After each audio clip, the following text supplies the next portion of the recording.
매일 잠언 묵상 버전 3번째 2장 복된 길을 깨닫는 법. 복된 길을 깨닫는 법. 1절부터 12절 말씀입니다. 아이들아, 내 말을 받아들이고 내 명령을 마음속 깊이 간직하여라. 지혜에 내 귀를 기울이고 명철에 내 마음을 두어라. 슬기를 외쳐 부르고 명철을 얻으려고 소리를 높여라. 은을 구하듯 그것을 구하고 보화를 찾듯 그것을 찾아라. 그렇게 하면 너는 주님을 경외하는 길을 깨달을 것이며 하나님을 아는 지식을 터득할 것이다. 주님께서 지혜를 주시고 주님께서 친히 지식과 명철을 주시기 때문이다. 정직한 사람에게는 분별하는 지혜를 마련하여 주시고 흠없이 사는 사람에게는 방패가 되어 주신다. 공평하게 사는 사람의 길을 보살펴 주시고 주님께 충성하는 사람의 길을 지켜 주신다. 그때야 너는 정의와 공평과 정직, 이 모든 복된 길을 깨달을 것이다. 지혜가 내 마음속에 들어가고 지식이 내 영혼을 즐겁게 할 것이다. 분별력이 너를 지켜주고 명철이 너를 보살펴 줄 것이다. 지혜가 악한 사람의 길에서 너를 구하고 겉과 속이 다르게 말하는 사람에게서 너를 건질 것이다. 이 1절 12절 말씀은 이게 세 가지 내용으로 연결되어 있습니다.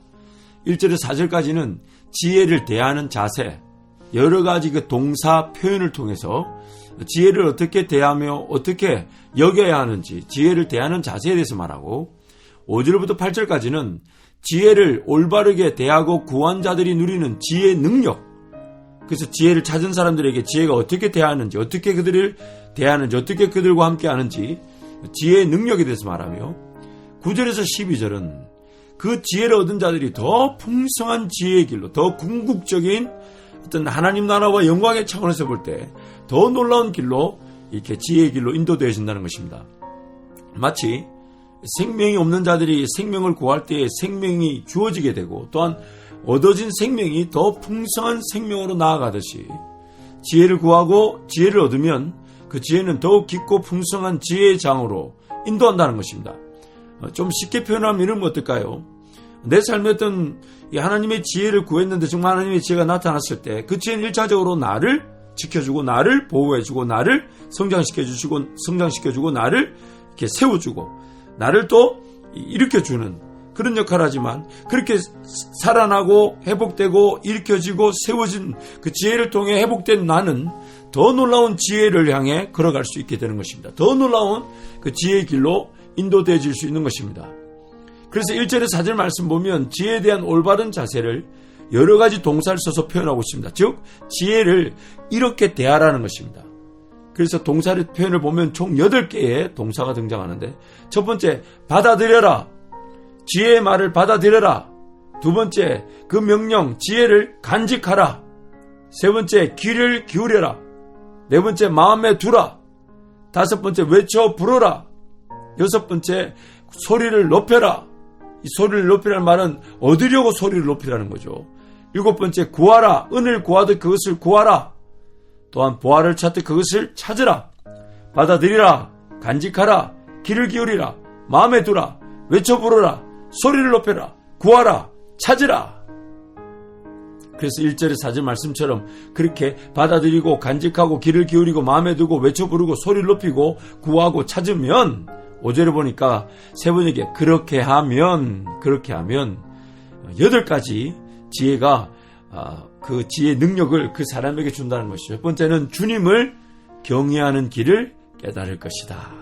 지혜는 하나님께로 그들을 인도합니다. 하나님께로. 두 번째, 지혜를 구하고 지혜를 올바르게 대하면 하나님을 아는 지식을 터득할 것이다. 세 번째, 지혜를 구하고 지혜를 대하면 주님께서 지혜를 진짜 주실 것이다. 네 번째, 또한 주님은 지혜뿐만 아니라 지식과 명철을 주실 것이다. 그 wisdom이, 이 지혜와 지식의 차이는요, 영어로 보면 지혜는 wisdom, 그리고 지식은 knowledge라 그러죠. 지혜라는 것은 하늘로부터 내려오는 것이고 지식이라는 것은 이미 우리 주변을 보면서 그것을 발견하고 깨닫게 하는 그 은혜라고 볼 수 있고, 명철은 영어로 보면 understanding이죠. 이해하는 능력입니다. 또한 지혜를 올바르게 대하고 구하고 찾으면 정직한 사람, 즉 지혜를 찾는 자들에게 분별하는 지혜, 뭐가 옳은지 뭐가 그런지 뭘 따라야 되는지 뭘 따르지 말아야 되는지 분별하는 지혜를 주신다. 또 6번째는 그 지혜를 구하는 자들은 결국 하나님을 경외하게 되니까 흠없이 사는 사람이 되니까 결국 방패가 되어준다. 또한 7번째, 공평하게 사는 사람의 길, 즉 그 지혜를 구하고 지혜를 얻게 되면 그 지혜는 그 사람으로 하여금 공평하게 사는 사람의 길로 인도되어져서 보살펴지게 되고, 8번째, 지혜를 구하고 여호와를 경외하며 주님이 주신 지혜와 지식과 명철이 가득하며 그 사람은 주님께 충성하는 사람의 길을 걸어가 주님께 충성하는 사람의 길이 지켜지게 된다는 것입니다. 멋있죠? 그렇게 하면 이렇게 된다. 그러면서 그렇게 주님을 경외하는 길을 깨닫고 하나님 아는 지식을 터득하게 되고 지혜를 구했더니 지혜가 주어지게 되고 또한 지식과 명철이 주어지고 또한 그 지혜를 구한다는 이유로 정직한 사람에게 주는 분별한 지혜를 보게 되며 흠없이 살아가면서 지혜가 그 사람의 삶을 방패 지켜주게 되고 또한 지혜를 통해 공평하게 사는 사람의 길을 알아 그 길을 걸어가 하나님이 보살펴 주게 되시고 또한 지혜를 구할 때 주님께 충성하는 사람이 되어 충성하는 사람의 길이 지켜지게 되는데 그때 그렇게 지혜의 보호를 받고 지혜의 인도움을 받고 지혜를 통해 세움을 받게 되면 그때야 비로소 마침내 정의와 공평과 정직 등의 모든 복된 길을 깨닫게 된다고 말합니다. 지혜를 구하고 지혜를 찾으면 그 사람의 삶이 세워지고 성장하고 보호받고 인도움을 받을 뿐 아니라 또한 더 넓은 차원의 더 이 행보가 자기 개인의 삶의 수준을 넘어선 정말 하나님 나라와 의를 위해 걸어가는 그 복된 길, 정의와 공평과 정직을 알게 된다는 것입니다. 또한 지혜가 마음속에 들어오게 된다고 얘기합니다. 마치 지혜를 구하고 찾으면 그 지혜가 그 사람을 가이드하고 인도하고 겉에서 그 길을 주관한다면 이제 그 길에서 성장하게 되고 지혜와 지식과 명철을 깨닫게 되고 정말 그 정직하게 흠없이 사는 법 또한 공평하게 길을 가는 법 충성하게 사는 법을 깨닫게 되면 지혜가 이제는 마음속에 들어오게 된다. 마음에 자리 잡게 된다. 그러면서 지식이 영혼을 즐겁게 해줄 것이다. 또 분별력이 자신을 지켜주게 될 것이고 명철이 자신을 보살펴주게 될 것이고 또한 지혜가 악한 사람의 길에서 악한 자의 길을 걷지 않도록 지켜주는 거죠. 또 겉과 속이 다르게 말하는 사람에게서 건져줄 것이라고 말합니다.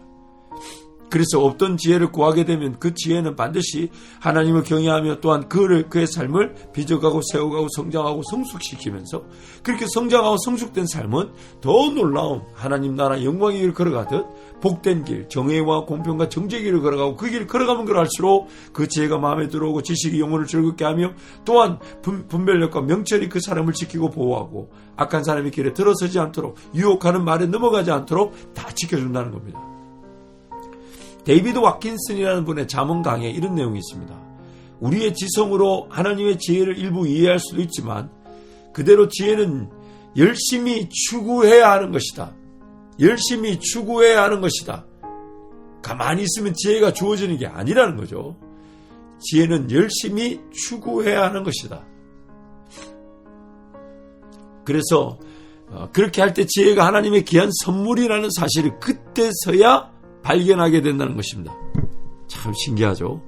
지혜가 있어서 이렇게 하나님의 귀한 선물이라는 걸 알고 지혜를 구한다기보다는 지혜가 하나님의 귀한 선물인 줄 모르고 있다가 지혜를 구하고 이를 찾게 되면 그제서야 지혜를 만날 때 이 지혜가 하나님의 귀한 선물이라는 걸 알게 된다는 겁니다. 그래서 하나님은 모든 지혜의 근원이시다. 모든 지식은 하나님으로부터 온다. 인간성이라는 귀한 선물 자체가 인간들이 하나님의 길과 조화를 이루며 살 때 보호되는 것이다. 즉 지혜가 얼마나 귀한지, 지혜가 얼마나 선한지, 지혜가 얼마나 위대한지, 지혜가 얼마나 필요한지 이걸 모른다는 거예요. 그래서 지혜를 구하고 지혜를 찾게 될 때 그제서야 지혜가 하나님의 귀한 선물이며 나의 삶을 지켜주는 유일한 생명이구나를 그때 알게 된다는 거예요. 마치 어느 길이 예수님이 따르는 길인지 알긴 어려도 예수님 무조건 따르기로 결정하고 신뢰하고 기다리면 예수님을 따르는 길이 그때 나타나게 예수님을 따르다 보면 예수님을 따르는 것만이 나를 지키고 예수님을 따르는 것만이 내 생명의 유지가 되며 예수님을 따를 때에 내 삶이 될 수 있구나를 그때 발견하게 됩니다. 지혜를 열심히 추구하고 사모함으로, 즉 그래서 하나님을 경외하면 그때 지혜의 필요성과 중요성을 인식할 수 있다는 겁니다. 지혜가 필요하고 중요하다는 걸 자체를 모르기 때문에 지혜를 추구해야만이 그걸 또 알게 된다는 거죠. 참 이게 우리가 정말 놓치게 된 구원의 은혜죠. 구원의 은혜가 얼마나 귀한지 모릅니다. 그래서 예수님을 따라가기로 작정해야 그제서야 내 구원의 필요성, 그리고 내가 받은 구원의 은혜를 그때서야 그 중요성을 알게 됩니다. 지혜가 필요한 줄 모르기 때문에 하나님을 경외하지 않는 것처럼 어떤 지혜가 있을지 모르기 때문에 기대하지 않고 사모하지 않고 있을 수 있다는 것을 지금 우리를 고발하는 것이죠. 그래서 오늘 우리는 그 얼마나 지혜가 필요한지, 얼마나 위대한 지혜가 있을지, 얼마나 놀라운 길이 있을지를 모릅니다. 또한 그 지혜가 얼마나 나에게 필요한 것인지 모릅니다. 그래서 지혜를 구하라는 것입니다. 그래야 그 지혜가 얼마나 귀한지, 얼마나 소중한지, 얼마나 내 삶을 내 삶대로 지켜주고 세우고 성장하며 더 놀라운 하나님의 나라의 길을 걷게 하는지를 그때야 알려준다는 것입니다.